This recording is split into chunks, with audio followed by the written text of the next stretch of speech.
اور شکی نے میری تقلید کرتے ہوئے چھپ کر بائیں بازو پر حملہ کیا.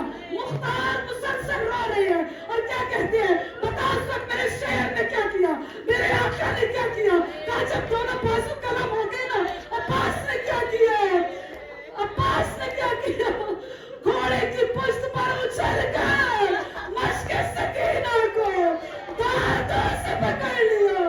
اب عمر سعد کیا کہتے ہیں کہ دیکھو عباس خیام کی طرف جا رہے ہیں, جب تک عباس کی آنکھیں سلامت ہے کوئی بھی عباس کو روک نہیں سکتا.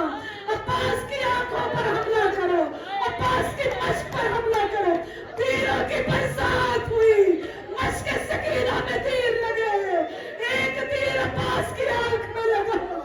اے بی بی عمر ولید کو فرصت دیجیے, اے بی بی تیرے عباس کے پاس لگا. دونوں آنکھیں, ایک آنکھ میں خون ہے, دوسری آنکھ میں تیر ہے. مشق سکینہ سے پانی نکل چکا ہے. ایک مرتبہ سر عباس پر گرز لگا. اب جو گرز لگا قریب تھا کہ عباس گھوڑے کی سیٹ سے زمین پر تشریف لائے, اور یہ وہ وقت تھا کہ عباس خیموں سے بھی بہت قریب ہو چکے تھے. آقا زادیاں دیکھ رہی تھی, ارے ہمارا شہر آ رہا ہے, ابھی پانی خیام میں آ جائے گا. ارے عباس نے اپنے اسب باوفا سے کیا کہا, اے میرے گھوڑے, میری آقا زادیاں, میرے گرنے کے منظر کو نہ دیکھے. اے اسب باوفا, مجھے تمہارا فوج اشکیا کی طرف لے جاؤ. ایک مرتبہ فوج اشکیا کی طرف گھوڑے کا جو رخ ہوا, اب سوچئے عباس کا کیا حال ہوا. اسی گھوڑے کی پشت پر اتنے تیر لگے, اتنے زخم لگے, اتنی تلواریں لگی. آیا آپ نے جناب قاسم کی شہادت میں سنا کہ قاسم پامال ہو چکے تھے, ارے لاش عباس بھی ٹکڑوں میں تقسیم ہو چکی تھی. خوارزمی نے بیان کیا, اجرکم عند اللہ, اجرکم عند اللہ. خوارزمی نے کیا بیان کیا کہ یہ جو دنیا کہتی ہے نا کہ عباس نے کہا تھا کہ میرے لاشے کو خیمے نہ لے جانا, آخر اس کی وجہ کیا ہے. ٹھیک ہے, یہ عباس کی تو خواہش ہو سکتی ہے, لیکن حسین تو امام وقت ہے, حسین پر واجب نہیں ہے کہ وہ عباس کی اطاعت کریں. پھر ایسا کیوں ہے کہ لاش عباس واپس خیموں میں نہ آ سکی. ادھر امام کو پتا چلا کہ میرا عباس گھوڑے سے گرا, ادھر امام علیہ السلام مقتل کی طرف چلے. پہلے دایاں بازو ملا, پھر بایاں بازو ملا, پھر لاش عباس تک پہنچے. ہونا تو یہ چاہیے تھا کہ پہلے لاش عباس ملتی پھر بازو ملتے. ایسا کیوں ہے, اس لیے کہ عباس نے اپنے گھوڑے کا رخ خیام سے مقتل کی طرف کر دیا تھا. جب لاش عباس پر پہنچے, عباس نے وصیتیں کی, اے مولا میری لاش کو خیمے نہ لے جانا.